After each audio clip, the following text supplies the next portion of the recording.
we're seeing the pattern with Disney repeat. The Little Mermaid 2023, instead of casting somebody that looked like Ariel, they cast Halle Bailey. All the bubbly, beautiful personality of an Ariel, but visually looked nothing like her. You know, we've been making the jokes the last couple of weeks that, they're considering, according to rumor, Cynthia Erivo to be Storm from the X-Men. Halle Bailey is right there for Disney to use, and I would fully support using Halle Bailey as Storm for the X-Men. But the point is that you've got to give audiences something visually that they can recognize to glom onto.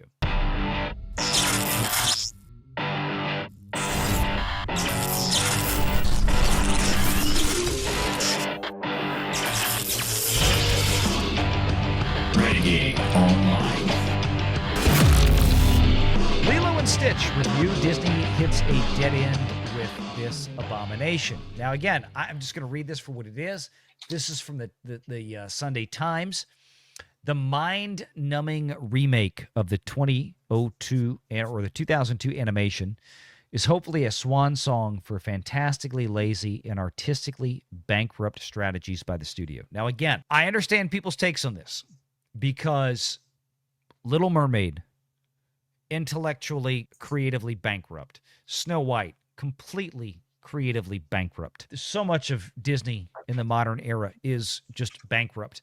Right down to the Imagineers at the theme parks that are now making excuses. I love how Josh D'Amaro is trying to brush away the impact of Epic Studios. And I love how Wall Street has been finally in the last week going, yeah, you know, this might actually pull market share away from Disney and Orlando. Oh, no, really? It's going to. And this is kind of like the constant catching up. Like, regardless of what idiots like Jim Cramer have been saying for years, acting like shills for Disney, because what else is he going to do? Because Jim Cramer doesn't like to come out and say, I screwed this up. Even when he does. But this kind of article jumps out at me. And here they say, after the ignominious critical and financial failure of Snow White, the entertainment giant has reportedly halted all future live-action remakes, starting with a planned update of Tangled. Now, this came out, that story was reported right after the absolute abysmal failure of Snow White. And so this mind-numbing abomination filmed in 2023 and adapted from the 2002 cartoon is hopefully a swan song for a fantastically lazy, cravenly commercial and artistically bankrupt process. Just trying to throw out some of the ideas. And I realize not every critic agrees with this. Not every individual that saw the movie agrees with this. This is Kevin Maher from the Sunday Times. Take it for what it is worth. But it goes into some of the stories out there about some of the changes in this film. Some of the changes in this film. This is from the New York Post. Face it, Disney's live-action remakes are worthless abominations. Now, totally agree with Little Mermaid. Totally agree with Snow White. I've seen them both.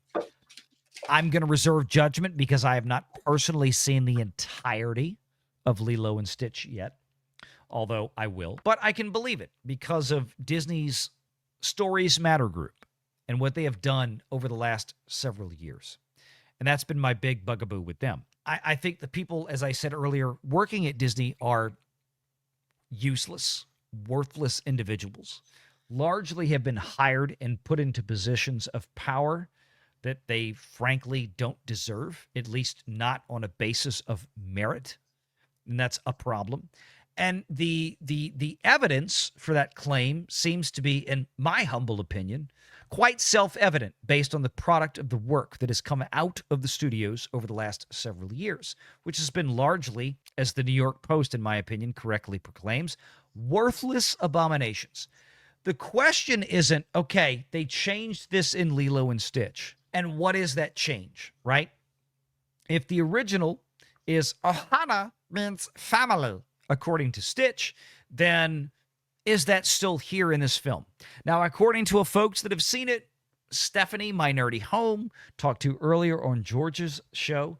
I've talked to Madam Savvy about this. You know, they looked at this and they said, why was this manipulated? Why was this changed? Tom, I know you have a different opinion. The question is, if you've got something that already is a commercial success, and your job is to simply remake this in a live action format, then why change it, right?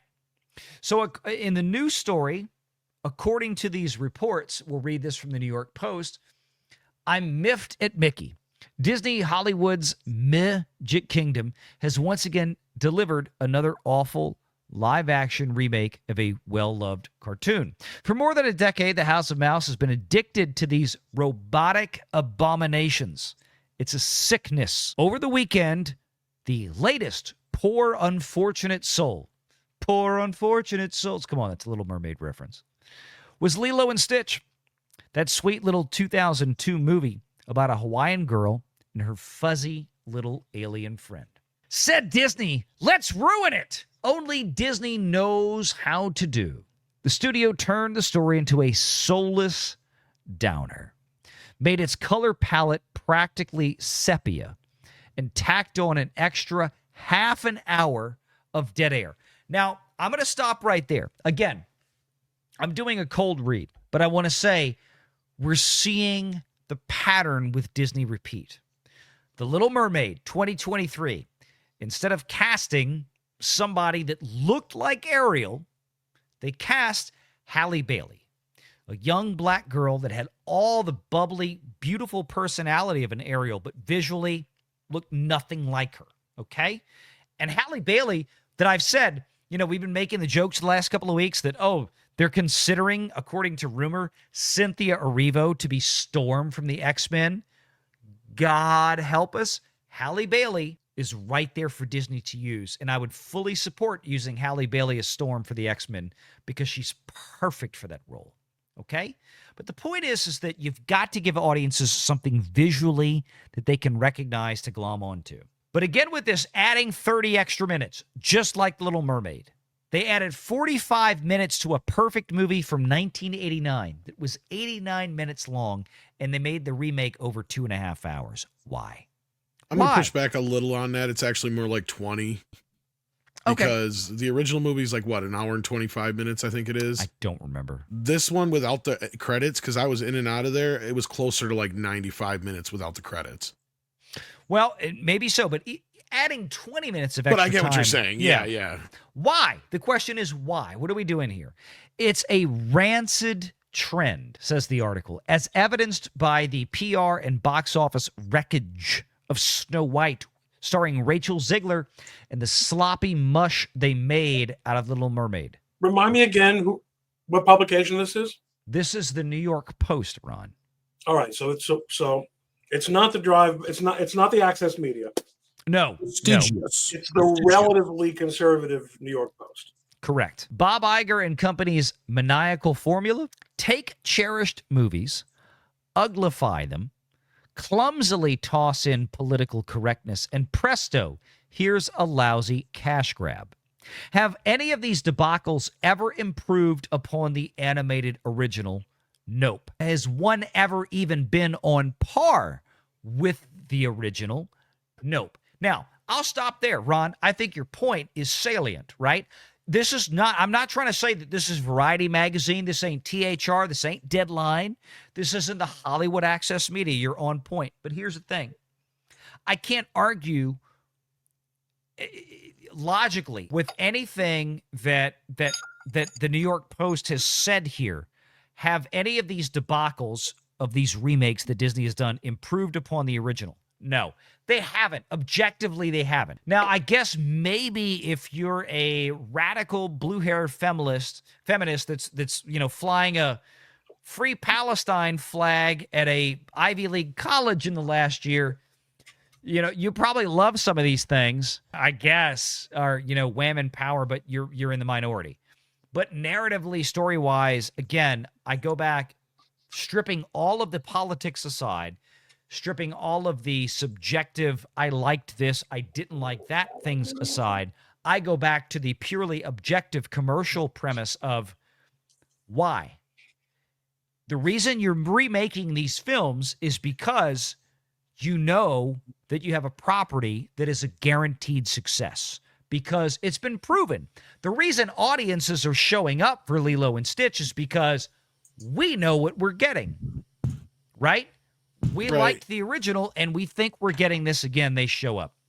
I don't want to question- defend it, but it's like, are any of these legacy sequels really good, or do they really add to the originals? No. Nope.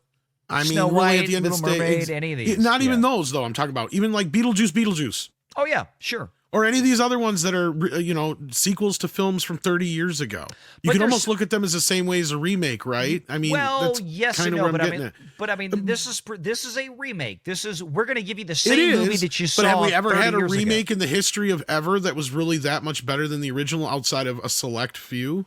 I'm not looking for better. I'm just looking. No, I know. For, I'm not even yeah. trying to defend Disney here. Yeah, no, I'm I just know. saying, like, this is the way Hollywood, and you're right, I'm agreeing with you. This is the way Hollywood just works in general, right? Like, it doesn't matter what the IP is. And I mean, and look, he goes into a lot of the same things that we've talked about with these other movies. What a calamity Little Mermaid was. I wanted to crawl out of my skin when Prince Eric tried to make out with Ariel during Kiss the Girl. In the cartoon, the innocent flirting is cute and romantic. But when played by actual human actors, some tapioca bland guy putting the moves on a mystified mermaid who can neither verbally communicate nor knows what a fork is becomes very, very creepy.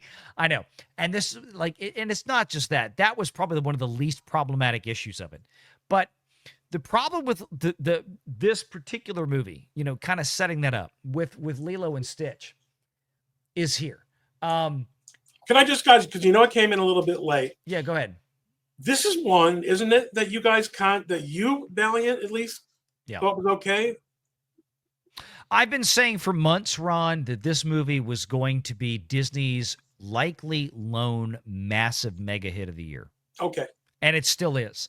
Again, separating the, is it a commercial success or failure from is it an audience or critical success or failure? We always try to segregate those two things because they're very different. Because there's a lot of good movies out there and good TV shows that fail commercially and get canceled.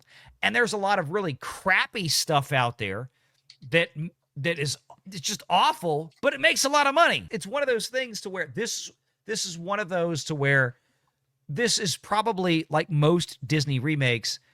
It's not going to be heralded and celebrated as a creative powerhouse for generations to come, but it is going to make money for Disney. And that's just it. Look, does any remake ever need to exist? No. Is any, like I was kind of adding to my point earlier about any of them really being any better. And I'm not defending Disney in any fucking way. Like this thing, No, I got you. It's just, it is what it is. It's the right thing at the right time in the right place for the right audience. Make sure you're subscribed to Valiant Renegade and join us every Sunday at 6 p.m. Eastern for the live show.